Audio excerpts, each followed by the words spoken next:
Hello guys, അങ്ങനെ അധികമൊന്നും വൈകാതെ തന്നെ രോഹിത് അലീനയെ സ്വന്തം ചേച്ചിയായി അംഗീകരിക്കുകയാണ്. അലീനയോട് തന്റെ മനസ്സ് തുറക്കാണ്. അന്ന് തനിക്ക് സംഭവിച്ച എല്ലാ കാര്യങ്ങളും അലീനയോട് തുറന്ന് പറയുന്നുണ്ട്. രോഹിത്തിന്റെ മനസ്സിലുള്ള എല്ലാ ഭാരവും ഇറക്കി വെക്കാണ് കേട്ടോ.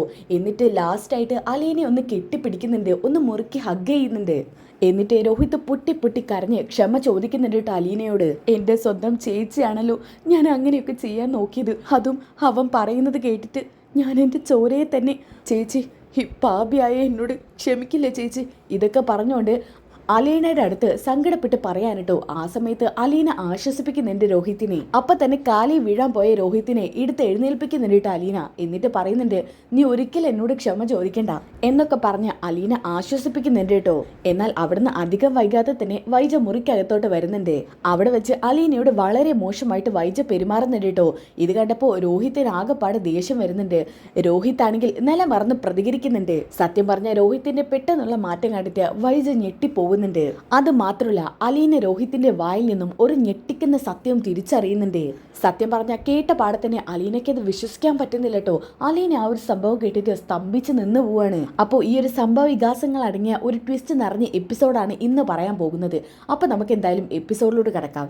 ഈ എപ്പിസോഡിന്റെ ആദ്യത്തിൽ വൈജ തന്റെ മുറിയിൽ നിന്ന് പതുക്കെ പതുക്കെ പുറത്തോട്ട് വരുന്നുണ്ട്. ആ സമയത്ത് കൃഷ്ണമോൾക്ക് എക്സാം ആയതുകൊണ്ട് തന്നെ കൃഷ്ണയെ പഠിപ്പിച്ചു കൊടുക്കാനിട്ടോ അലീന പറയുന്നുണ്ട്, മോളെ നീ ഇപ്പം ഇത് നോക്കേണ്ട ആവശ്യമില്ല.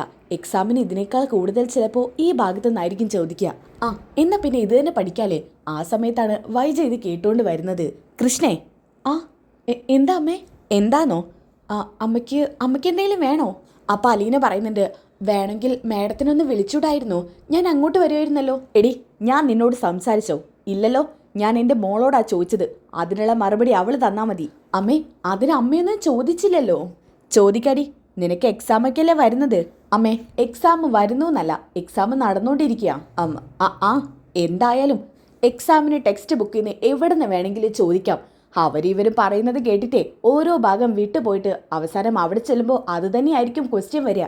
അമ്മേ, ഇതുവരെയുള്ള എക്സാമിന് ചേച്ചി പറഞ്ഞത് മാത്രമേ വന്നിട്ടുള്ളൂ എന്നും കരുതി നീ ഇവള് പറയുന്നത് മാത്രം കേട്ട് എക്സാം എഴുതാൻ പോവണ്ട. എടി, നിനക്ക് അടുക്കളയിൽ ജോലിയൊന്നുമില്ലേ? ഏത് സമയം നീ എന്തിനാ എൻ്റെ മക്കളുടെ പിന്നാലെ നടക്കുന്നത്? എൻ്റെ ഭർത്താവിനെ ഏതായാലും നീ കൈവരുതിയിലാക്കി, ഇനി എൻ്റെ മക്കളെയും കൂടി നിനക്ക് ആക്കണോ അല്ലേ? മാഡം, ഞാൻ ഒരിക്കൽ പോലും അങ്ങനെ ഒന്നും ചിന്തിക്കുന്നില്ല. നമ്മളൊക്കെ ഒരു കുടുംബത്തെ പോലെ കഴിയണമെന്നാണ് ഞാൻ ആഗ്രഹിക്കുന്നത്. എന്ത്? നമ്മളോ? അത് കൊള്ളാലോ. എങ്ങനെയാടി നമ്മളൊരു കുടുംബം ആവുന്നത്? നീ എവിടെന്നോ വലിഞ്ഞു കയറി വന്നതല്ലേ, എന്നിട്ട് എൻ്റെ കുടുംബത്തിൽ ആധിപത്യം സ്ഥാപിച്ചവൾ. അവസാനം എന്തിനു പറയണം, എൻ്റെ ഭർത്താവിനെ വരെ നീ കൈവരുതിയിലാക്കി. ഛേ മാഡം എന്താ ഇങ്ങനെ സംസാരിക്കുന്നത്? സാറ് എനിക്ക് എൻ്റെ അച്ഛനെ പോലെയാ. മാഡം എനിക്ക് എൻ്റെ അമ്മയെ പോലെയും. നിർത്തരി. അയാൾ നിനക്ക് അച്ഛനെ പോലെ ആയിരിക്കും, പക്ഷെ ഞാൻ നിൻ്റെ അമ്മയാണെന്നെങ്ങാനും പറഞ്ഞാലുണ്ടല്ലോ, അല്ലേന് നിനക്ക് എന്ത് യോഗ്യതയടി എൻ്റെ മകളാവാനുള്ളത്? മാഡം ഒരു കാര്യം ചെയ്യ്. അതെ, സമയം കിട്ടുമ്പോൾ സ്വയം തന്നെ ഒന്ന് ഇരുന്ന് ആലോചിച്ച് നോക്ക്. എന്താടി നീ പറഞ്ഞത്? അത് എന്നോട് ചോദിക്കേണ്ട ചോദ്യമല്ല, സ്വയം തന്നെ ചോദിക്കേണ്ടതാ. അതുകൊണ്ട് എനിക്കതിലൊന്നും പറയാനില്ല. ആ സമയത്ത് കൃഷ്ണ ഒന്ന് ചെറുതായിട്ട് ചിരിക്കുന്നുണ്ട് കേട്ടോ. എന്താടി നീ ചിരിക്കുന്നത്? അവളെന്നെ പരിഹസിച്ച് പോയത് കേട്ടിട്ടാണ് ചിരിക്കുന്നത്, അല്ലാതെ പിന്നെ അമ്മയായിട്ട് ചോദിച്ച് വാങ്ങിയതല്ലേ അലീന ചേച്ചിയുടെ വായിന്ന്. ദേ, നിങ്ങൾക്കൊന്നും അപ്പം എന്നോട് ഒരു സ്നേഹമില്ലേ? ഞാൻ നിങ്ങളുടെ സ്വന്തം അമ്മയല്ലേ? അമ്മേ, അലീന ചേച്ചിക്ക് അമ്മയും അച്ഛനില്ലെന്ന് കരുതിയിട്ട് ഒരാളെ അങ്ങനെ താഴ്ത്തിക്കെട്ടി സംസാരിക്കരുത്. ആ വിഷമം അവർക്ക് മാത്രമേ മനസ്സിലാവത്തുള്ളൂ. അമ്മ അതുപോലെ ഒന്ന് ഇരുന്ന് ആലോചിച്ച് നോക്ക്, അപ്പൊ മനസ്സിലായിക്കോളൂ. എന്നാൽ ഇതൊക്കെ ഒരു സൈഡിൽ നിന്നും ബാലചന്ദ്രൻ കേൾക്കുന്നുണ്ട് കേട്ടോ. അപ്പൊ തന്നെ ബാലചന്ദ്രൻ പുറത്തോട്ട് ഇറങ്ങി വരുന്നുണ്ട്. ആർക്കാ മോളെ അമ്മയും അച്ഛൻ ഇല്ലാത്തത്? അത് പിന്നെ അച്ഛാ, ഞാനെല്ലാം കേട്ടു. ഇവിടെ അലീന മോൾക്ക് അച്ഛനും അമ്മയൊന്നും ഇല്ലാന്ന് കരുതിയിട്ട് ഭരിക്കാൻ നിൽക്കണ്ട ഇവിടെ ആരും. അലീന മോളുടെ സ്വന്തം അച്ഛനായിട്ട് ഇവിടെ ഞാനുണ്ട്. പിന്നെ അമ്മ അത് അന്നേ ഉപേക്ഷിച്ചിട്ട് പോയതാ. ആ ചോര കുഞ്ഞിനെ ഉപേക്ഷിച്ച അമ്മയ്ക്ക് എന്തറിയാനാ? അവളെയൊക്കെ എൻ്റെ കയ്യിൽ കിട്ടിയാലുണ്ടല്ലോ, ചാട്ടവാറെടുത്ത് തല്ലണം. വിവരദോഷികൾ. എന്ത് ചെയ്യാനാ? മോളെ, അലീന മോളോട് അച്ഛനൊന്ന് പുറത്ത് പോയിട്ട് വരാമെന്ന് പറ, കുറച്ച് ലേറ്റ് ആവും. ഞാൻ പറയാം അച്ഛാ. ശരി. ഇതും പറഞ്ഞുകൊണ്ട് അവിടെ നിന്ന് ഇറങ്ങി പോവാൻ കേട്ടോ ബാലചന്ദ്രൻ. അപ്പം കൃഷ്ണമോള് പറയുന്നുണ്ട്, അമ്മേ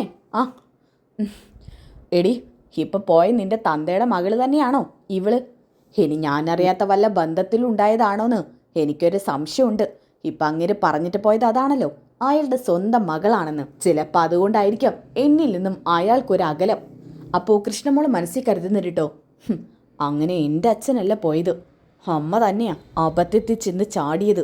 എന്താടി, എന്തെങ്കിലും പറയാനുണ്ടെങ്കിലേ മനസ്സിൽ പറഞ്ഞ് പെറുപെറുക്കണ്ട, എൻ്റെ മുഖത്ത് നോക്കി പറ. എനിക്കിപ്പോൾ പറയാൻ മനസ്സില്ല. ചേച്ചി, അലീന ചേച്ചി, ചേച്ചി. ആ, എന്താ കൃഷ്ണേ? അച്ഛൻ പുറത്തോട്ട് പോവാണെന്ന് പറഞ്ഞു, കുറച്ച് ലേറ്റ് ആയിട്ടേ വരുള്ളൂ. ആണോ? എന്നാ പിന്നെ ഞാൻ രോഹിത്തിന് ഭക്ഷണം കൊടുത്തിട്ട് വരാം. ചേച്ചി, ചേച്ചി നിൽക്ക്. രോഹിയേട്ടനിപ്പോൾ കൈക്കും കാലിനും വേറെ കുഴപ്പമൊന്നുമില്ലല്ലോ. ചേച്ചി അതവിടെ വെച്ചിട്ട് വന്നാൽ മതി. ഏട്ടന് വിശക്കുമ്പോൾ ഏട്ടൻ തന്നെ എടുത്ത് കഴിച്ചോളും. എന്നാലും അത് പറഞ്ഞാൽ പറ്റില്ല. ഇതവന് കോരിക്കൊടുത്തില്ലെങ്കിലേ അവൻ ഒരിക്കലും കഴിക്കില്ല. വാശി കാണിച്ച് അത് കഴിക്കാതെ അവിടെ തന്നെ ഇടും. എന്നാ പിന്നെ ഞാൻ പ്രത്യേകിച്ച് പറയുന്നൊന്നുമില്ല. ചേച്ചി പോയി കൊടുത്തോ. ആ ചേച്ചി, എനിക്ക് സ്കൂളിൽ പോകാൻ സമയമായി. ഞാൻ ഡ്രസ്സ് ചേഞ്ച് ചെയ്തിട്ട് വരാം. ശരി. ആ കൃഷ്ണമോളെ, ഭക്ഷണമൊക്കെ ഇവിടെ എടുത്തു വെച്ചിട്ടുണ്ട്. മോളെടുത്ത് കഴിക്കില്ലേ? ഞാൻ രോഹിക്ക് ഭക്ഷണം കൊടുക്കാൻ പോവാ. അതൊക്കെ ഞാൻ എടുത്ത് കഴിച്ചോളാം. ചേച്ചി പൊയ്ക്കോ. ശരി മോളെ. അങ്ങനെ ഭക്ഷണമായിട്ട് രോഹിത്തിൻ്റെ അടുത്തോട്ട് ചെല്ലാൻ കേട്ടോ അലീന. പോകുന്ന വഴിക്ക് അവിടെ വൈജ നിൽക്കുന്നുണ്ട് കേട്ടോ. വൈജ പറയുന്നുണ്ട്, നിക്കടി നോക്കട്ടെ, നീ രോഹിത്തിനല്ലേ ഈ ഫുഡ് കൊണ്ടുപോകുന്നത്? എന്തൊക്കെ ഉണ്ടാക്കിയെന്ന് ഞാനൊന്ന് നോക്കട്ടെ. വെറും കഞ്ഞിയും പയറും മാത്രമാണ് എൻ്റെ മോന് കൊടുക്കുന്നതെന്ന് അറിയണമല്ലോ. മാഡം, ഇതിൽ കഞ്ഞിയും പയറും മാത്രമൊന്നുമല്ല, അവന് കഴിക്കാനുള്ള എല്ലാം ഉണ്ട്. പിന്നെ പനി പിടിച്ചിരിക്കുന്ന ഒരാൾക്ക് ഹെവി ആയിട്ടുള്ള ഫുഡൊന്നും കൊടുക്കാൻ പറ്റില്ലല്ലോ മാഡം. അതൊന്നും നീ എന്നെ പഠിപ്പിക്കണ്ട. ചെല്ല്, അവന് കൊടുക്ക്. അവൻ്റെ വയറ് നിറഞ്ഞിട്ട് ഇങ്ങോട്ട് വന്നാൽ മതി. എനിക്ക് കയറാൻ പറ്റാതെ പോയി. ഇല്ലെങ്കിൽ നിന്നെ കൊണ്ടൊന്നും എൻ്റെ മകൻ്റെ അടുത്തേക്ക് അടുപ്പിക്കില്ലായിരുന്നു ഞാൻ. മാഡത്തിൻ്റെ കാലിനിപ്പോൾ ഈ പടികൾ കയറാനുള്ള ആവതില്ല. അതുകൊണ്ട് മാഡം ഒരു ഭാഗത്ത് പോയിരിക്കേ. രോഹിത്തിൻ്റെ കാര്യമൊക്കെ ഞാൻ നോക്കിക്കോളാം. പിന്നെ ഞാൻ കൊണ്ടുതന്ന മാഡം ഫുഡ് കഴിക്കില്ല. അതോടെ മാഡം തന്നെ അടുക്കളയിൽ കയറി ഫുഡ് എടുക്കത്തില്ലേ? എടി മാഡം, വെറുതെ ഇങ്ങനെ ഏത് സമയത്തും എടി പൊടിയെന്ന് ഇങ്ങനെ വിളിച്ച് സമയം കളയാതെ. ആ സമയം കൊണ്ട് മാഡത്തിന് എന്തൊക്കെ ചെയ്യാനുണ്ടായിരിക്കും? പോയി അതൊക്കെ ചെയ്യും മാഡം. ഇതും പറഞ്ഞ് അലീന ഒരു തഗ്ഗടിച്ചിട്ട് ഫുഡുമായിട്ട് മുറിയിലോട്ട് കയറി പോവാണ്. അങ്ങനെ മുറിയുടെ ഡോർ ഓപ്പൺ ആക്കുന്നുണ്ട് കേട്ടോ. എന്നിട്ട് അലീന രോഹിത്തിനോട് പറയുന്നുണ്ട്, രോഹിത്തെ ഒന്ന് എഴുന്നേറ്റിരിക്കുക, ഭക്ഷണം കഴിക്കാം, വാ എഴുന്നേക്ക്. മാറ്. എന്താ രോഹിത്തെ ഇത്? ഞാൻ പിടിച്ചെഴുന്നേൽപ്പിക്കാം. വേണ്ടെന്നല്ലോ പറഞ്ഞത്. അങ്ങനെ അലീന കൈ വിടുന്നത് കേട്ടോ. ആ സമയം രോഹിത് പതുക്കെ എഴുന്നേൽക്കാൻ നോക്കുമ്പോൾ പെട്ടെന്ന് തന്നെ ബെഡിലോട്ട് വീഴാണ്. ദേ, ഞാൻ പറഞ്ഞില്ലേ, എനിക്കറിയാം ഇത് തന്നെയാണ് സംഭവിക്കാന്ന്. രോഹിത്തെ, ശരീരമൊക്കെ ഒന്ന് ഓക്കെ ആയി വരുന്നതേ ഉള്ളൂ. ദേ, ചേച്ചി പിടിക്കാം, നീ പതുക്കെ എഴുന്നേറ്റാൽ മതി. ഇതും പറഞ്ഞുകൊണ്ട് രോഹിത്തിനെ പിടിച്ച് എഴുന്നേൽപ്പിക്കാൻ കേട്ടോ. എന്നിട്ട് ഇരുത്തുന്നുണ്ട്. ദേ, ഇത് കുടിക്ക്. ഇത് പറഞ്ഞുകൊണ്ട് ഒരു കോരി കഞ്ഞി എടുത്തിട്ട് കൊടുക്കുന്നുണ്ട് കേട്ടോ. ആ സമയത്ത് രോഹിത് വാ തുറക്കുന്നില്ല. മോനെ രോഹി, ഒന്ന് വാ തുറക്ക്. ചേച്ചിക്ക് ഇഷ്ടം പോലെ പണിയുണ്ട്. എനിക്ക് വേണ്ട. പറഞ്ഞത് കേൾക്ക് രോഹിത്തെ. ഇതിപ്പടെ വെച്ച് പോയാൽ നീ കഴിക്കോ? ഇല്ല, ഞാൻ തന്നെ വരണം നിന്നെ കഴിപ്പിക്കണമെന്നുണ്ടെങ്കിൽ. ഇത് കഴിക്ക് രോഹിത്തെ. നീ ആരോട് ഈ വാശിയൊക്കെ കാണിക്കുന്നത്? നിന്റെ സ്വന്തം ചേച്ചിയോടോ? നിനക്ക് ബബിതയും കൃഷ്ണയും അനിയത്തിയായിട്ടില്ലേ? ആ സ്ഥാനത്ത് എന്നെയും കണ്ടൂടെ? അവർ ഭക്ഷണം വാരിത്തന്ന നീ മനസ്സ് നിറഞ്ഞ് കഴിക്കില്ലേ? അതുപോലെ തന്നെ നിന്റെ സ്വന്തം ചോരയാ ഞാനും. നിങ്ങൾ കള്ളം പറയാ. കള്ളം പറയേ. ഞാൻ എന്തിനു കള്ളം പറയണം? ഞാൻ പറഞ്ഞല്ലോ, നിനക്കത് വിശ്വാസമില്ലെങ്കിൽ ഒരു DNA ടെസ്റ്റ് ചെയ്തു നോക്കുന്നു. അങ്ങനെയെങ്കിലും നിനക്ക് വിശ്വസിക്കാമല്ലോ. രോഹിത്തെ, ഞാൻ നിനക്ക് എത്ര സ്നേഹത്തോടെ ഇതൊക്കെ ഉണ്ടാക്കി തരുന്നത്. എന്നിട്ട് നിനക്ക് എന്നോട് സ്നേഹം തോന്നണ്ട, ഒരു ദയെങ്കിലും തോന്നുന്നില്ലേ? നിനക്കറിയോ, ഞാൻ ഈ ചേച്ചി നിന്നെ എൻ്റെ സ്വന്തം കുഞ്ഞിനെ പോലെയാണ് നോക്കുന്നത്. നീയും കൃഷ്ണമോളും ബബിതമോളും ഒക്കെ എൻ്റെ സ്വന്തം അനിയത്തിയെ പോലെയാ. അയ്യോ, മാറിപ്പോയി. പോലെയാണെന്നല്ല, നിങ്ങൾ എൻ്റെ സ്വന്തം കൂടപ്പിറപ്പുകളാ. ഇനിയെങ്കിലും ചേച്ചി വാരിത്തരുന്ന ഈ ഭക്ഷണം കഴിക്കേ. നിങ്ങൾ കള്ളം പറയാ. എന്നെ കള്ളം പറഞ്ഞ് വിശ്വസിപ്പിക്കുക. ശരി, നിനക്ക് എത്ര പറഞ്ഞിട്ടും കള്ളമായിട്ട് തോന്നുകയാണെന്നുണ്ടെങ്കിൽ നീ അങ്ങനെ തന്നെ ധരിച്ചോ. അങ്ങനെ ഭക്ഷണം കൊടുത്തതിന് ശേഷം അലീന താഴോട്ട് ഇറങ്ങി പോവാണ്. അപ്പോൾ കൃഷ്ണമോള് വരുന്നുണ്ട് കേട്ടോ. ആ ചേച്ചി, ഞാൻ ഇറങ്ങാം കേട്ടോ. ആ, ഇറങ്ങാറായോ? അതെ. അല്ല മോളെ, ഭക്ഷണം കഴിച്ചോ? ഞാൻ കഴിച്ചു. ചേച്ചി വെറുതെ എന്തിനാ ബുദ്ധിമുട്ടിക്കുന്നത്? ഞാൻ കിച്ചണിൽ പോയി സ്വന്തം തന്നെ എടുത്ത് കഴിച്ചു. ഇനിയിപ്പോൾ അതൊക്കെ പഠിക്കണമല്ലോ. ചേച്ചി എങ്ങനെ എത്രയെന്ന് വെച്ചാൽ ബുദ്ധിമുട്ടിക്കുന്നത്? അല്ലെങ്കിൽ ചേച്ചി ഇവിടുത്തെ 4 പേരുടെ കാര്യം നോക്കുന്നുണ്ട്. അതിനിടയ്ക്ക് ഞാനും കൂടി ഒരു ഭാരമായി വരണ്ട. മോളും കൂടി ഇല്ലായിരുന്നെങ്കിൽ ഈ വീട്ടിൽ എനിക്ക് പിടിച്ചു നിൽക്കാൻ വലിയ പാടായിരുന്നേനെ. ചേച്ചി എൻ്റെ സ്വന്തം ചേച്ചിയല്ലേ. അപ്പം പിന്നെ ചേച്ചി അതേക്കുറിച്ചൊന്നും ആലോചിക്കണ്ട. ഞാൻ പോയിട്ട് വരാം, എനിക്ക് സമയമായി. ശരി, വൈകണ്ട, പൊയ്ക്കോ. അങ്ങനെ കൃഷ്ണ അവിടുന്ന് പോവാണ് കേട്ടോ. നേരെ അലീനയുടെ മുറിയിലോട്ടും പോകുന്നുണ്ട്. എന്നിട്ട് ടേബിളിന്റെ അരികിലായി നിന്നുകൊണ്ട് വളരെയധികം വിഷമിക്കുന്നുണ്ട് കേട്ടോ. സങ്കടപ്പെട്ട് കണ്ണുനീര് വരുന്നുണ്ട് കേട്ടോ. ആ സമയത്ത് വൈജയന്തിയെ കാണിക്കുന്നുണ്ട്. വൈജയന്തി ആണെങ്കിൽ മുറിയിൽ നിന്ന് പുറത്തോട്ട് വരുന്നുണ്ട്. എന്നിട്ട് ചുറ്റിലൊന്ന് നോക്കുന്നുണ്ട് കേട്ടോ. മറ്റാരെയല്ല നോക്കുന്നത്, അലീനയെ തന്നെയാണ്. ഇവളിത് എവിടെ പോയിരിക്കുക? ഇനിയും രോഹിത്തിൻ്റെ മുറിയിലെങ്ങാനും കാണോ? ഏയ്, ഇപ്പയല്ലേ അവൾ ഭക്ഷണം കൊടുത്ത് വന്നത്. ചിലപ്പോൾ പിന്നാമ്പുറത്തെങ്ങാനും കാണും. ഇതും പറഞ്ഞുകൊണ്ട് അങ്ങോട്ട് ചെല്ലാൻ കേട്ടോ. അവിടെ ചെന്ന് നോക്കിയപ്പോഴും അലീനയെ കാണാനില്ല. ഇവള് ഇവിടെ ഇല്ലല്ലോ, പിന്നെ എവിടെ പോയിരിക്കുകയായിരിക്കും? ആ സമയം അലീനയെ കാണിക്കുന്നുണ്ട്. അലീനയാണെങ്കിൽ തൻ്റെ ബാഗിൽ നിന്ന് വൈജയന്തിയുടെ ഒരു ഫോട്ടോ എടുത്ത് നോക്കുന്നുണ്ട് കേട്ടോ. എന്നിട്ട് സങ്കടപ്പെടുന്നുണ്ട്. ആ സമയത്താണ് ബാക്കിൽ വൈജയന്തി നിൽക്കുന്നത് കാണിക്കുന്നത്. അതായത് മുറിയുടെ ബാക്കിൽ ഡോറിൻ്റെ അടുത്തായിട്ട്. ഇതൊന്നും അലീന കാണുന്നില്ല കേട്ടോ. പെട്ടെന്ന് തന്നെ വൈജയന്തി പറയുന്നുണ്ട്, ഡി എന്താ എന്താടി നിനക്കൊരു കള്ളക്കളി? കള്ളക്കളിയോ? എന്ത്? നിന്റെ മുഖഭാവം കണ്ടിട്ട് എന്തോ കള്ളം ചെയ്ത് നിൽക്കുന്ന പോലെ ഉണ്ടല്ലോ. എന്താ നീ തിരിഞ്ഞു നിൽക്കുന്നത്? നിന്റെ കയ്യിലെന്താ? അത് പിന്നെ എൻ്റെ കയ്യിൽ ഒരു ഫോട്ടോയാ. ഫോട്ടോയോ? ആരുടെ ഫോട്ടോ? കുടുംബവും ബന്ധവും ഒന്നും ഇല്ലാത്ത നിന്റെ കയ്യിൽ ആരുടെ ഫോട്ടോയാ? അത് പിന്നെ എൻ്റെ ഫോട്ടോ തന്നെ. നിന്റെ ഫോട്ടോയോ? അതെ. എന്നാലേ ആ ഫോട്ടോ ഞാനും കൂടി ഒന്ന് കാണട്ടെ. തന്നെ. അയ്യോ, ഇതങ്ങനെ തരാൻ പറ്റില്ല. അതെന്താ തന്നാൽ നിന്നെ ഞാൻ കാണാത്തതോ മറ്റോ ആണോ? അതോ നീ മറ്റുള്ളവർക്ക് മുന്നിൽ മുഖം പ്രതിഷ്ഠിക്കാതെ മുഖം മറച്ചു നടക്കുന്നവളാണോ? അല്ലല്ലോ. 24 മണിക്കൂറും നിന്നെ ഞങ്ങളൊക്കെ കണ്ടുകൊണ്ടിരിക്കുന്നില്ലേ? അപ്പം നിന്റെ ഒരു ഫോട്ടോ കണ്ടെന്ന് കരുതിയിട്ട് നിനക്ക് പ്രത്യേകിച്ച് പ്രശ്നമൊന്നും വരാനില്ല. അതിങ്ങിതാ. അത് വേണ്ട, തരാനല്ലേ പറഞ്ഞത്. ഇതും പറഞ്ഞുകൊണ്ട് വൈജയന്തി പിടിച്ചു വാങ്ങാണ് കേട്ടോ. എന്നിട്ട് ആ ഫോട്ടോയിലേക്ക് നോക്കുന്നുണ്ട്. ആ സമയത്ത് വൈജയന്തിയുടെ ഒരു പഴയ ഫോട്ടോ ആണ് കാണുന്നത്. ഇത് എൻ്റെ ഫോട്ടോ അല്ലേ? എടി, നിനക്ക് ഈ ഫോട്ടോ എവിടെ നിന്ന് കിട്ടി? ഈ ഫോട്ടോ ചോദിച്ചപ്പോഴാണോ നിന്റെ കയ്യിലുള്ളത് നിന്റെ ഫോട്ടോയാണെന്ന് പറഞ്ഞത്? പറയടി, നിനക്കിത് എവിടെ നിന്ന് കിട്ടി? വർഷങ്ങൾക്ക് മുമ്പ് ഞാൻ എടുത്ത ഫോട്ടോയാ. ഇവിടെയൊന്നും പരതി തരയാതെ നിനക്ക് ഈ ഫോട്ടോ കിട്ടത്തില്ല. അത് പിന്നെ ഇടയ്ക്ക് സ്റ്റോർ റൂം വൃത്തിയാക്കുന്നതിനിടയിൽ. സ്റ്റോർ റൂമോ? ആ സ്റ്റോർ റൂമിൽ ബാലചന്ദ്രൻ സാധനങ്ങൾ മാത്രമേ ഉള്ളൂ. എൻ്റെതൊന്നുമില്ല. പിന്നെ എവിടെ നിന്ന് കിട്ടി? അല്ല, അതൊക്കെ പോട്ടെ. നീ എന്തിനാ എൻ്റെ ഫോട്ടോയും കെട്ടിപ്പിടിച്ചുകൊണ്ട് നിൽക്കുന്നത്? അത് നിന്റെ ബാഗിൽ നിന്നാണല്ലോ ഈ ഫോട്ടോ എടുത്തത്. അത് പിന്നെ മാഡം, ഒരു ഫോട്ടോ കിട്ടിയപ്പോൾ അത് സൂക്ഷിച്ചു വെച്ചതാ. മാഡത്തിന് തരാൻ വേണ്ടി. അതിപ്പോൾ മാഡത്തിന് കൊണ്ടുതരാൻ വേണ്ടി നിൽക്കുമായിരുന്നു ഞാൻ. ഓ പിന്നെ, അല്ലെങ്കിൽ നീ ഇത് വിറ്റ് കാശാക്കുമല്ലോ. എന്തായാലും തൽക്കാലം ഈ ഫോട്ടോ ഞാൻ എടുത്തു. പിന്നെ ഇതെവിടെ നിന്ന് കിട്ടിയെന്നുള്ളതിന് വ്യക്തമായ ഉത്തരവൊന്നും കിട്ടിയിട്ടില്ല. അതിന് ഞാൻ നിന്നെ വെറുതെ വിടുന്നു വിചാരിക്കണ്ട.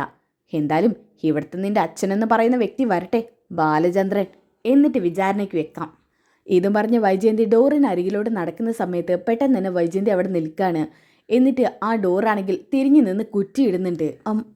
എന്താ മാഡം? പറയാം, എനിക്ക് നിന്നോട് രഹസ്യമായിട്ട് സംസാരിക്കാനുണ്ട്. കൃഷ്ണയുള്ളപ്പോൾ എന്തായാലും അത് നടക്കില്ല. ബാലചന്ദ്രനാണെങ്കിൽ ഇപ്പോൾ പുറത്തോട്ട് പോയിരിക്കുക. ബബിത ഫുൾ ടൈം റൂമിലായിരിക്കും. അപ്പം പിന്നെ എനിക്ക് നിന്നോട് ഓപ്പണായി സംസാരിക്കാൻ കിട്ടിയ സമയം. എനിക്ക് പറയാനുള്ള ചിലത് നീ കേട്ടേ പറ്റൂ. മാഡത്തിന് എന്താ പറയാനുള്ളത്? എന്താണെങ്കിലും ഞാൻ കേൾക്കാൻ തയ്യാറാ. നീ കേൾക്കാൻ തയ്യാറാണ് ആവശ്യമൊന്നുമില്ല. എനിക്ക് പറയാനുള്ളത് നീ കേട്ടേ പറ്റൂ. എനിക്ക് നീ കാരണം ഇനി നഷ്ടപ്പെടാൻ ഒന്നുമില്ല. ഞാൻ തന്നെ ഇനി എനിക്കുള്ളൂ. എൻ്റെ മക്കളെ വരെ നീ എന്നിൽ നിന്ന് അടർത്തി. ആദ്യം എൻ്റെ ഭർത്താവിന്, ബാലചന്ദ്രന് ഞാനെന്ന് വെച്ച എന്ത് ജീവനായിരുന്നു എന്നറിയോ? പക്ഷേ ഇപ്പം ആ ബാലചന്ദ്രന് നീ ഈ വീട്ടിലോട്ട് കടന്നു വന്നതിന് ശേഷം എന്നോട് വെറുപ്പായി. വെറുപ്പെന്ന് പറഞ്ഞാൽ വെറുപ്പിൻ്റെ അങ്ങേ തലമായി. ഇതിന് മാത്രം ഞാൻ അയാളോട് എന്ത് തെറ്റാ ചെയ്തത്? നീ വന്നതിന് ശേഷം ഈ പ്രശ്നങ്ങളൊക്കെ ഇവിടെ ഉടലെടുക്കുന്നത്. ബാലചന്ദ്രന് എന്നെ കണ്ണിന് നേരെ കണ്ടുകൂടാതായതു. എൻ്റെ കുടുംബത്തെ എന്നിൽ നിന്ന് അകറ്റിയിട്ട് നിനക്ക് എന്താ കിട്ടാനുള്ളത്? ദയവ് ചെയ്ത് എൻ്റെ ജീവിതത്തിൽ നിന്ന് എനിക്ക് പോയി തന്നൂടെ? അലീനെ പ്ലീസ്, ഞാൻ നിൻ്റെ കാല് പിടിക്കാം. വൈജയന്തി ആരുടെ മുന്നിലും തല താഴ്ത്തുന്ന ആളല്ല. പക്ഷേ ഇവിടെ നീ കാരണം എനിക്ക് എൻ്റെ കുടുംബം നഷ്ടപ്പെടുന്നത്. അതുകൊണ്ട് ദയവ് ചെയ്ത് ഇറങ്ങിപ്പോയി ഇവിടുന്ന്. അടിച്ചിറക്കാൻ പോലും ഇപ്പം എനിക്ക് പറ്റില്ല. എന്ത് കാരണത്തിലാണ് ബാലചന്ദ്രൻ എന്നോട് ദേഷ്യപ്പെടുന്നതെന്ന് അറിയില്ല. പക്ഷേ എനിക്കൊരു കാര്യം അറിയാം. ബാലചന്ദ്രൻ്റെ സ്വഭാവത്തിലും പെരുമാറ്റത്തിലും ഒക്കെ മാറ്റം വന്നത് നീ ഒറ്റ ഒരുത്തി ഈ വീട്ടിലോട്ട് കാലെടുത്ത് വെച്ചതുകൊണ്ടാ. അതുകൊണ്ട് വൈജയന്തി ഇപ്പം നിൻ്റെ മുന്നിൽ തല താഴ്ത്തി സംസാരിച്ചു എന്നും കരുതി എപ്പോഴും ഈ ദയ പ്രതീക്ഷിക്കണ്ട. പോവാൻ പറ്റുമെങ്കിൽ പോയി താ. ഇല്ലെന്നുണ്ടെങ്കിൽ വൈജയന്തിയുടെ തനി സ്വരൂപം ഞാൻ പുറത്തെടുക്കും. ഞാൻ ആരാണെന്ന് നിനക്ക് ശരിക്കും അറിയില്ല. എന്നെക്കുറിച്ച് ഒരു ചുക്കും അറിയില്ല. ആര് പറഞ്ഞു അറിയില്ലെന്ന്? എന്താടി നീ പല സമയത്തും അർത്ഥം വെച്ച് സംസാരിക്കുന്നുണ്ടല്ലോ. എന്താടി നിനക്ക് എന്നെക്കുറിച്ച് അറിയാം? പറയടി. എന്തെങ്കിലും ഒടിക്കുക അത് മനസ്സിൽ വെക്കലല്ല, അത് തുറന്ന് പറയണം.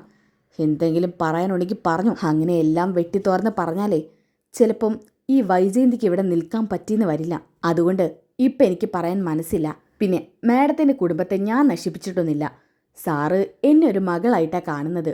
പിന്നെ സാറിൻ്റെ മനസ്സിൽ എന്തൊക്കെയോ വേദനകളുണ്ട്. മാഡത്തെക്കുറിച്ച് എന്തൊക്കെയോ സാറ് അറിഞ്ഞിട്ടുണ്ട്. അതിൻ്റെ പുറത്താ മാഡത്തോട് സാർ ഇത്രയും ദേഷ്യം കാണിക്കുന്നത്. അതിന് എന്നെ പഴി പറഞ്ഞിട്ട് കാര്യമില്ല. സാറിനോട് മനസ്സ് തുറന്നൊന്ന് സംസാരിക്കുക, അപ്പം എല്ലാ പ്രശ്നങ്ങളും തീരും. കേട്ടോ? ഇതും പറഞ്ഞുകൊണ്ട് അലീന അവിടുന്ന് പോവുകയാണ്. വെറുതെ അവളുടെ മുന്നിൽ നാണം കിട്ടു. ഈ വീട്ടിൽ നിന്ന് പോരുതെന്നും കരുതി ആഴത്തെ വേരുറപ്പിച്ചവള അവള്. അവളെ പുറത്താക്കണമെന്നുണ്ടെങ്കിൽ ബാലചന്ദ്രൻ തന്നെ തീരുമാനിക്കണം. എനിക്കിത് എന്തിൻ്റെ കേടായിരുന്നു? ഇതും പറഞ്ഞുകൊണ്ട് വൈജയന്തി അവിടുന്ന് പോവുകയാണ്. അങ്ങനെ കുറച്ച് സമയത്തിന് ശേഷം ബബിതയെ കാണിക്കുന്നുണ്ട് കേട്ടോ. ബബിത ഫോണിൽ ആർക്കോ മെസ്സേജ് അയച്ച് അതിൽ തന്നെ മുഴുകിയിരിക്കുകയാണ്. അപ്പോഴാണെങ്കിലോ വൈജയന്തി ബബിതയെ തപ്പി ഇറങ്ങിയേക്കാണ് കേട്ടോ. മറ്റൊന്നിനല്ല, കുറച്ച് ചൂടുവെള്ളം ഉണ്ടാക്കി തരാൻ വേണ്ടിയാണ് കേട്ടോ. ദേഹം മുഴുവൻ വേദനിക്കുന്നു. ഹീറ്റർ ആണെങ്കിൽ വർക്ക് ചെയ്യുന്നില്ല.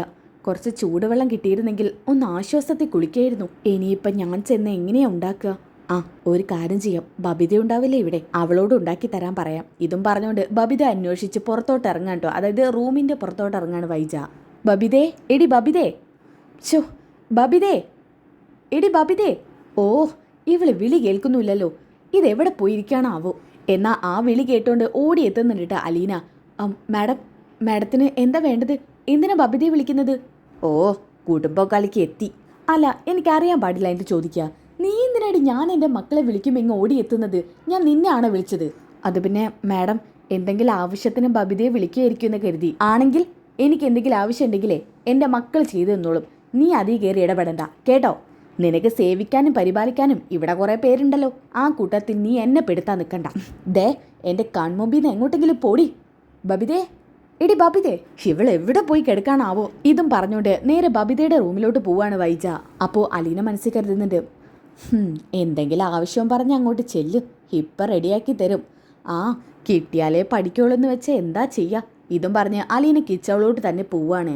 അങ്ങനെ വൈജ പതുക്കെ കിത്തി ഏന്തിയൊക്കെ ആയിട്ട് ബബിതയുടെ റൂമിലോട്ട് എത്തുകയാണ്. എന്നിട്ട് റൂമിന് തട്ടുന്നുണ്ട് കേട്ടോ. ബബിതേ, ഒന്ന് കതക് തുറക്ക്. ഇത്ര നേരം കൊണ്ട് മുട്ടുവാ, ഇവളെന്താ തുറക്കാത്തത്? ഇതും പറഞ്ഞ് വെറുതെ ഡോർ ഒന്ന് തുറന്നു നോക്കുന്നുണ്ട്. ആ സമയത്ത് ഡോർ ഓപ്പൺ ആയി വരികയാണ്. ബബിതയാണെങ്കിൽ ഫോണിൽ മുഴുകിക്കൊണ്ടിരിക്കുകയാണ്. ഫോണിൽ ആരോടോ ചാറ്റ് ചെയ്യാൻ കേട്ടോ.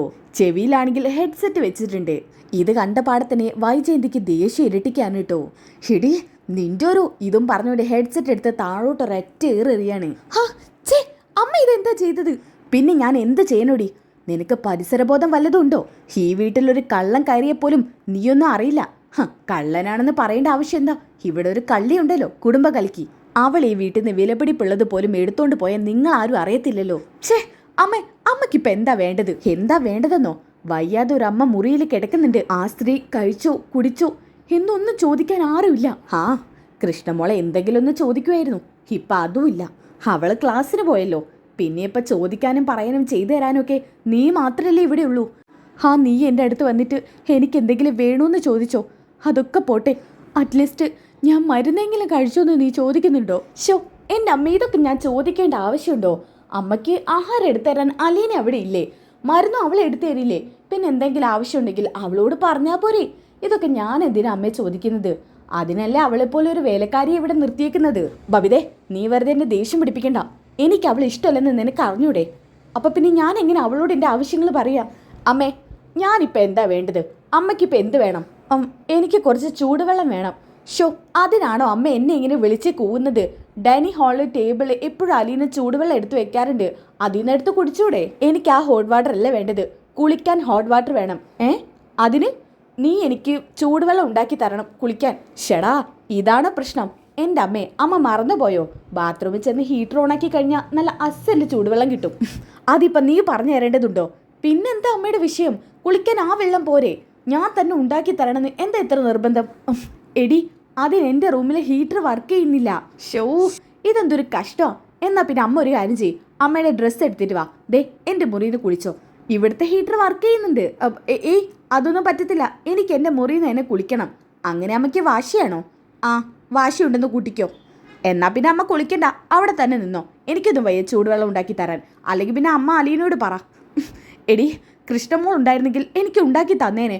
ഓ, അവളിപ്പോൾ ഉണ്ടാക്കി തരും, അങ്ങ് ചെന്ന് പറഞ്ഞാൽ മതി. അമ്മ പറഞ്ഞതുപോലെ ചെയ്യ്. എൻ്റെ ബാത്റൂമിൽ നിന്ന് കുളിച്ചോ. ശേ, ഇനി ഒരു നിവൃത്തിയില്ലല്ലോ. ആ അലീന ആവശ്യം തിരക്കിയപ്പോൾ തന്നെ പറഞ്ഞാൽ മതിയായിരുന്നു. ഉഫ്, എൻ്റെ അഹങ്കാരം എല്ലാത്തിനും കാരണം. ഇനിയിപ്പോൾ എന്ത് ചെയ്യാനാ? എന്നെക്കൊണ്ടൊന്നും വയ്യ തണുത്ത വെള്ളത്തിൽ കുളിക്കാൻ. ഏതായാലും ഈ വെള്ളത്തിൽ തന്നെ കുളിക്കാം. ഇതും പറഞ്ഞ് ബബിതയുടെ ബാത്റൂം തുറക്കുന്നുണ്ട് കേട്ടോ. ആ സമയത്ത് സ്മെല്ല് കാരണം വൈജ പറയുന്നുണ്ട്, ശേ, എന്താടി ഇത്? എന്തൊരു നാറ്റമാണ് ഇത്. ബാത്റൂമോ അതോ കോർപ്പറേഷനിലെ വേസ്റ്റ് തള്ളുന്ന സ്ഥലമോ? അത് പിന്നെ അമ്മേ, ഞാൻ കുറച്ചു നേരം മുന്നേ അവിടെയൊക്കെ ക്ലീൻ ചെയ്തതാ. എന്ത്, ഇതാണോ ക്ലീൻ ചെയ്തത്? ഷോ, അയ്യോ, കാലെന്ന് വെച്ചപ്പോൾ തന്നെ വഴുതി വീഴാൻ പോകുന്നു. എന്നാൽ പിന്നെ ഇതിനുള്ളിൽ നിന്ന് കുളിച്ചാൽ എൻ്റെ അവസ്ഥ എന്തായിരിക്കും? ഹെടി, നീ ഈ ബാത്റൂം വൃത്തിയാക്കലൊന്നുമില്ലേ? അമ്മേ, കുറേ ദിവസമായിട്ട് അടഞ്ഞു കിടക്കല്ലായിരുന്നു ഈ മുറി. ഞാൻ അമ്മയുടെ മുറിയിലല്ലായിരുന്നു കിടക്കുന്നത്. അതുകൊണ്ട് ബാത്റൂം വൃത്തികേടായതാ. പിന്നെ നീ ബാത്റൂമിലേക്ക് മാറിയിട്ട് ഇന്നേക്ക് 2 ദിവസമായല്ലോ. ബാത്റൂം വൃത്തിയാക്കാൻ നിനക്ക് അറിയില്ലേ? ഛേ, ദേ ബബിതേ, നീ പെട്ടെന്ന് ഈ ബാത്റൂം വൃത്തിയാക്കിക്കൊള്ളണം. ഓ ശരി, നിന്നോടൊന്നും പറഞ്ഞിട്ടല്ലേന് കാര്യമില്ല. ഇതും പറഞ്ഞുകൊണ്ട് വൈജ പുറത്തോട്ട് ഇറങ്ങാൻ നിൽക്കുന്ന സമയത്ത് വീണ്ടും അകത്തോട്ട് കയറുന്നുണ്ട് കേട്ടോ. ഡി, ആ ഫോണൊന്ന് തന്നെ. എന്തിനാ അമ്മേ? ഒന്ന് നോക്കട്ടെ. നീയൊക്കെ നേരായ വഴിയിലൂടെയാണ് പോകുന്നതെന്ന് അറിയണമല്ലോ. അമ്മേ, വെറുതെ എന്തിനാ അമ്മേ? ഇതൊന്നും ശരിയല്ല അമ്മേ. ഒരാളുടെ ഫോണെന്നൊക്കെ പറയുന്നത് അയാളുടെ പേഴ്സണൽ കാര്യമല്ലേ? പിന്നെ എടി, നേരായ വഴിക്ക് നടന്നാൽ നിനക്ക് നന്ന്. ഇപ്പം നിൻ്റെ ചേട്ടൻ്റെ അവസ്ഥ കണ്ടല്ലോ. അവനേതായാലും ഒരു കുഴിയിൽ ചെന്ന് ചാടി. ഇനിയിപ്പോൾ പറഞ്ഞിട്ട് കാര്യമൊന്നുമില്ല. അതിലൊരു കണ്ണിയായി പോയില്ലേ. ഒന്നും ചെയ്തില്ലെങ്കിലും ആ പേരെപ്പോഴും നിലനിൽക്കും. പീഡന കേസിലെ പ്രതി, ഒരു പാവം പെൺകുട്ടിയെ പീഡിപ്പിക്കാൻ നോക്കിയ ജന്തു. അതൊന്നും പറഞ്ഞിട്ട് എനിക്ക് കാര്യമില്ല. ഹെടി, നിനക്ക് ഇതുപോലെ വല്ല കൂട്ടുകെട്ടും ഉണ്ടെന്നുണ്ടെങ്കിൽ അതിപ്പം നിർത്തിക്കൊള്ളണം. ഇല്ലെങ്കിൽ വൈജയന്തി വെച്ചേക്കത്തില്ല. ഇതും പറഞ്ഞ് ദേഷ്യപ്പെട്ടുകൊണ്ട് പോവാണ് കേട്ടോ അവിടുന്ന് വൈജയന്തി. ആ സമയത്ത് അവിടെ വീണ് എടുക്കുന്ന ഹെഡ്സെറ്റ് പെറുക്കി കൂട്ടുന്നുണ്ട് കേട്ടോ. ഛേ, ഈ അമ്മ എന്ത് പണിയാണ് ചെയ്തത്? എത്ര വില കൊടുത്ത് വാങ്ങിയതാ ഇതെന്ന് അറിയോ? അമ്മയ്ക്കതൊന്നും അറിയണ്ടല്ലോ. എല്ലാം നശിപ്പിച്ചാൽ പോരെ. നശിപ്പിക്കണം എന്ന ഒരു ചിന്ത മാത്രമേ ഉള്ളൂ. ഇനി ഈ ഹെഡ്സെറ്റ് റിപ്പയർ ചെയ്തെടുക്കാൻ കഴിയില്ല. ഞാൻ ഇനി എന്ത് ചെയ്യും? ഓക്കെ, ഇനി അതൊക്കെ കഴിഞ്ഞിട്ട് കാണിക്കുന്നത് കൃഷ്ണ സ്കൂൾ വിട്ട് വരുന്നതാണ്. വന്ന പാടെ തന്നെ നേരെ അലീനയുടെ കയ്യിൽ നിന്ന് ചായയൊക്കെ മേടിച്ച് കുടിക്കുന്നുണ്ട് കേട്ടോ. അപ്പോഴാണ് കൃഷ്ണ ശ്രദ്ധിക്കുന്നത് അലീനയുടെ കയ്യിൽ വലിയൊരു മുറിവുണ്ട്. ചേച്ചി നോക്കട്ടെ. അയ്യോ, ഇത് വലിയ മുറിവാണല്ലോ. എന്താ ചേച്ചി ഇത്? ശ്രദ്ധിക്കണ്ടേ ഇതൊക്കെ? മോളെ, അത് കുഴപ്പമൊന്നുമില്ല. നീ അത് വലിയ കാര്യമാക്കണ്ട. എനിതേ അച്ഛനോടൊന്നും ചെന്ന് പറഞ്ഞേക്കരുത്. പിന്നെ ഹോസ്പിറ്റലൊക്കെ പോവേണ്ടി വരും. ഇതാകുമ്പോൾ 2 ദിവസം കൊണ്ട് ഉണങ്ങിക്കോളും. ഇതിനൊക്കെ കാരണക്കാരൻ ചേട്ടൻ ഒറ്റ ഒരുത്തന്നല്ലേ? ചേട്ടൻ എന്താ ചെയ്യേണ്ടതെന്നറിയോ? ദേ കൃഷ്ണേ, നീ ഇപ്പം ഏട്ടനെക്കുറിച്ച് ഒന്നും പറയണ്ട. അവർ റിക്കവറായി വരുന്നതേ ഉള്ളൂ. ചുമ്മാ പിന്നെ അവനെക്കുറിച്ച് ഓരോന്ന് പറഞ്ഞ് അവനെ ദേഷ്യം പിടിപ്പിക്കരുത്. കേട്ടല്ലോ? ശരി. ഇതും പറഞ്ഞ് അലീന അവിടുന്ന് പോവാൻ കേട്ടോ. അപ്പം തന്നെ കൃഷ്ണൻ നേരെ രോഹിത്തിൻ്റെ മുറിയിലോട്ട് പോവാണ് കേട്ടോ. ഡോറ് തുറന്ന് അകത്തോട്ട് കയറുമ്പോൾ രോഹിത് എന്തോ ആലോചിച്ചിങ്ങനെ ഇരിക്കുന്നുണ്ട്. ഓ, അപ്പോൾ ഇന്ന് കിടത്തൊന്നും ഇല്ലല്ലേ? എന്താലോചിച്ചിരിക്കുക? അപ്പോൾ കൃഷ്ണയെ ഒന്ന് നോക്കുന്നുണ്ട് കേട്ടോ രോഹിത്. ഇങ്ങനെ കണ്ണും മേടിച്ച് നോക്കിയാൽ മാത്രം പോരാ. ചോദിക്കുന്ന ചോദ്യങ്ങൾക്ക് മറുപടിയും കൂടി തരണം. എന്താ, ഞാൻ ചോദിക്കുമ്പോൾ മാത്രം വായിളക്കില്ലേ? എങ്ങനെയാ സംസാരിക്കുക? കൂടുതലൊന്നും എന്നെക്കൊണ്ട് പറയിപ്പിക്കണ്ട. ആ സമയത്ത് രോഹിത് ചോദിക്കുന്നുണ്ട്, എന്താ ഞാൻ ആർക്കാ പ്രയാസം ഉണ്ടാക്കിയത്? ഓ, സംസാരിച്ചല്ലോ. പ്രയാസം ഉണ്ടാക്കിയത് ആർക്കാണെന്നോ? എല്ലാവർക്കും ഏട്ടനൊരു പ്രയാസം തന്നെയാ. ഏട്ടൻ അറിയോ, അലീന ചേച്ചിയുടെ കയ്യിനിപ്പോൾ വലിയൊരു മുറിവുണ്ടായിരിക്കുക. ഏട്ടൻ ഏത് സമയത്തും ആഹാരമൊക്കെ തട്ടിത്തെറിപ്പിക്കുന്നില്ലേ? പാവം, അതൊക്കെ ഒരു പരിഭവം ഇല്ലാതെ പെറുക്കിയെടുത്തും പോയ സ്ഥലങ്ങളെല്ലാം വൃത്തിയാക്കിയും എത്ര നാളിന് വെച്ചിട്ടാ എത്ര പാത്രം എറിഞ്ഞ് പൊട്ടിച്ചത്. അതിൻ്റെ കൈ കയറിയിട്ട് കാണാൻ പറ്റാത്ത അവസ്ഥയാണ്. നമ്മളോട് ശത്രുതയുള്ള ആരെങ്കിലും നമുക്ക് ഇത്രയൊക്കെ ചെയ്തു തരും രോഹിയേട്ടാ. ഇനിയെങ്കിലും അലീന ചേച്ചിയെ രോഹിയേട്ടൻ മനസ്സിലാക്കിയിട്ടില്ല എന്നുണ്ടെങ്കിൽ അത് ചേട്ടൻ ചെയ്ത് ഏറ്റവും വലിയ തെറ്റായി പോവും. ഇപ്പോൾ രോഹിയേട്ടൻ തന്നെ ആ പീഡന കേസിൽ അറിയാതെങ്കിലും പ്രതിയായില്ലേ? അതിൽ നിന്ന് റിക്കവറായി വന്നാൽ ഇനി ആരെ മനസ്സിനെയും വേദനിപ്പിക്കരുതെന്നല്ല ആഗ്രഹിക്കുക. എന്നിട്ടാണോ അലീന ചേച്ചിയെ വേദനിപ്പിക്കുന്നത്? ചേട്ടൻ അറിയാത്തൊരു കാര്യമുണ്ട്. അറിഞ്ഞിരിക്കാം, പക്ഷെ ചേട്ടൻ വിശ്വസിക്കാത്തൊരു കാര്യം. കൃഷ്ണമോൾ ഒരിക്കലും ആരോടും കള്ളം പറയാറില്ല. കൃഷ്ണമോളെ, ഏട്ടന് അറിഞ്ഞൂടെ? ഏട്ടന് എന്നെ വലിയ കാര്യമില്ലായിരുന്നോ? ഏട്ടന് എന്നെ അറിയില്ലേ? ഇതും പറഞ്ഞുകൊണ്ട് കണ്ണുനീര് തുടച്ചുകൊണ്ട് കൃഷ്ണ ആ ഡോറ് പോയി കുറ്റിയിടുന്നുണ്ട് കേട്ടോ. ആ സമയത്ത് രോഹിത് പറയുന്നുണ്ട്, എന്തിനാ എന്തിനാ ഡോറ് കുറ്റിയിട്ടത്? എനിക്ക് ചില കാര്യങ്ങൾ പറയാനുണ്ട്. രോഹിയേട്ടൻ അതൊക്കെ കേട്ടിട്ട് വിശ്വസിക്കുന്നെങ്കിൽ വിശ്വസിക്കേ. രോഹിയേട്ട, അലീന ചേച്ചി ഒരു പാവമാണ്. ചേച്ചി എന്നെ പഠിപ്പിച്ച് വിട്ടതൊന്നുമല്ല ഇതിവിടെ വന്ന് പറയാൻ. എനിക്ക് ചേച്ചിയോട് സഹതാപം കാണിക്കാനോ ഇഷ്ടം കാണിക്കാനോ അവരെനിക്ക് ഇതുവരെ ആരും അല്ലായിരുന്നു. പക്ഷേ ഇനി അങ്ങോട്ട് അവരെൻ്റെ എല്ലാമാണ്. നമ്മുടെയൊക്കെ ചേച്ചിയായിട്ടാ. നമ്മുടെ അച്ഛൻ്റെ ബ്ലഡ് ആയിരിക്കില്ല, പക്ഷെ നമ്മുടെ അമ്മയുടെ ബ്ലഡാ. ചേട്ടൻ അറിയോ, അച്ഛൻ മധുരയിൽ പോയിട്ട് ഇതൊക്കെ കണ്ടെത്തിയതാ. അലീന ചേച്ചി വന്നേ പിന്നെ അച്ഛന് ഒരു സംശയങ്ങൾ കൂടി തുടങ്ങി. അങ്ങനെ സംശയത്തിന് പുറത്താ അമ്മയുടെ ബാക്ക്ഗ്രൗണ്ട് അന്വേഷിച്ച് അച്ഛൻ ഇറങ്ങി തിരിച്ചത്. അവിടെ നിന്നാ അച്ഛൻ ഈ സത്യങ്ങളൊക്കെ അറിയുന്നത്. രോഹിയേട്ടനോട് എപ്പോഴെങ്കിലും പറയണമെന്ന് കരുതിയതാ. രോഹിയേട്ടൻ്റെ മാനസികാവസ്ഥയൊന്ന് ശരിയായിട്ട് പറയാമെന്ന് കരുതിയതാ. ഈ സമയത്ത് രോഹിത് ആകെ ഞെട്ടുന്നുണ്ട് കേട്ടോ. അമ്മയുടെ ബാക്ക്ഗ്രൗണ്ട് എന്ന് പറയുന്നത് നമ്മുടെ അച്ഛനെ വിവാഹം കഴിക്കുന്നേക്കാളും മുമ്പ് അമ്മയ്ക്ക് ഒരാളോട് പ്രണയം ഉണ്ടായിരുന്നു. സത്യം പറഞ്ഞാൽ അയാളിലുണ്ടായ കുഞ്ഞാണ് നമ്മുടെ അലീന ചേച്ചി. പക്ഷേ എന്തുകൊണ്ട് നമ്മൾ അലീന ചേച്ചിയെ വെറുക്കണം? അവരെന്ത് തെറ്റ് ചെയ്തിട്ടാ? ചേച്ചി നമ്മുടെ സ്വന്തം ചേച്ചിയെ പോലെയാണ് നോക്കുന്നത്. അതുമാത്രമല്ല, നമ്മുടെ അമ്മ എങ്ങനെയാണോ നമ്മളെ പരിചരിക്കേണ്ടത് ആ സ്ഥാനമോ ചേച്ചി തരുന്നത്. അമ്മ നമുക്ക് തരുന്ന സ്നേഹത്തേക്കാൾ 100 ഇരട്ടി കൂടുതൽ ചേച്ചി നമുക്ക് തരുന്നുണ്ട്. രോഹിയേട്ടന് പോലും ഒരു കുറവും വരുത്തുന്നില്ല. എന്നിട്ടും എന്തിനാ രോഹിയേട്ട? ചേച്ചിയുടെ വിഷമങ്ങൾ കാണുമ്പോൾ എനിക്ക് തന്നെ വിഷമം. ചേട്ടാ, ഏട്ടൻ ഇനി എന്തെങ്കിലും പറയാനുണ്ടോ? ഈ സത്യങ്ങളൊക്കെ ഞാൻ പറഞ്ഞത് 100% സത്യമാണ്. അത് നമ്മുടെ അച്ഛനാണ്, അമ്മയാണ് സത്യം. ഏട്ടൻ ഇതൊന്നും കേട്ടിട്ട് ഒരു കുലുക്കും ഇല്ല അല്ലേ? ഏട്ടന് പഴയ പോലെ തന്നെ ആവുകയാണോ? ആ സമയത്ത് ഇതൊക്കെ കേട്ട ഞെട്ടല് രോഹിത് പറയുന്നുണ്ട്. കൃഷ്ണമോളോട് ഇതൊക്കെ ആരാ പറഞ്ഞത്?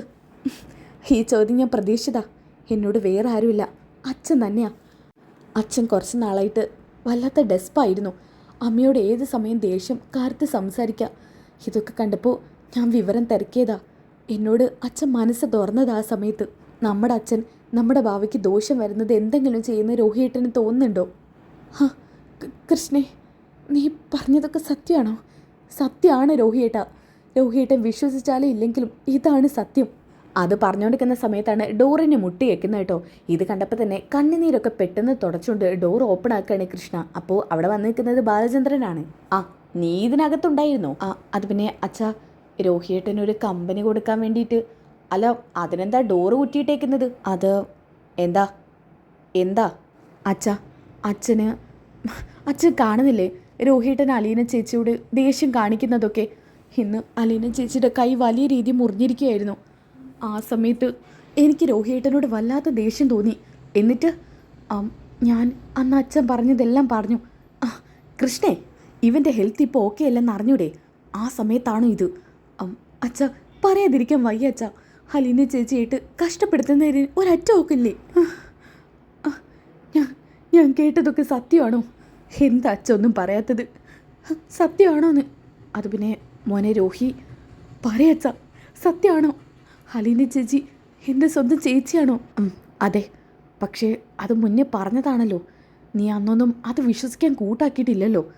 നിൻ്റെ സ്വന്തം ചോര തന്നെയാണ് അലീന ചേച്ചിയും. നിൻ്റെ അമ്മയുടെ കുഞ്ഞാ, അമ്മ ഉപേക്ഷിച്ച കുഞ്ഞ്. എന്നാൽ ഇതെന്നോട് മുൻപ് ആരും പറഞ്ഞില്ലല്ലോ. പറയത്തോണ്ടാണോടാ നീ അവളെ അപായപ്പെടുത്തുമ്പോഴൊക്കെ അവൾ നിന്നോടതൊരു 100 തവണ പറഞ്ഞിരുന്നു. പക്ഷേ നീ അത് വിശ്വസിക്കാൻ കൂട്ടാക്കിയിട്ടില്ലായിരുന്നു. എടാ, നീ അതൊക്കെ വിട്. അതൊക്കെ കഴിഞ്ഞ കാര്യങ്ങളല്ലേ. ഇനി നീ അവളെ ചേച്ചിയായിട്ട് കണ്ടാൽ മാത്രം മതി. അച്ഛ, ഇതും പറഞ്ഞുകൊണ്ട് അച്ഛനെ കെട്ടിപ്പിടിക്കുന്നുണ്ട് കേട്ടോ. കൃഷ്ണേ, മോൾ പോയിട്ട് അവന് ജ്യൂസ് എടുത്തോണ്ട് വാ. ശരി മോനെ രോഹിത്തെ, ഇനി അതിനെക്കുറിച്ച് ആലോചിക്കാതെ നീ പഴയ ആളായിട്ട് തന്നെ തിരിച്ചു വരണം. പിന്നെ നിനക്കൊരു കാര്യം അറിയോ? നിന്നെ ഇപ്പോൾ രക്ഷിച്ചത് നിൻ്റെ അമ്മയാണെന്നുള്ള നിലപാട് നിനക്കുണ്ടെങ്കിൽ അത് നീ മാറ്റിക്കോ.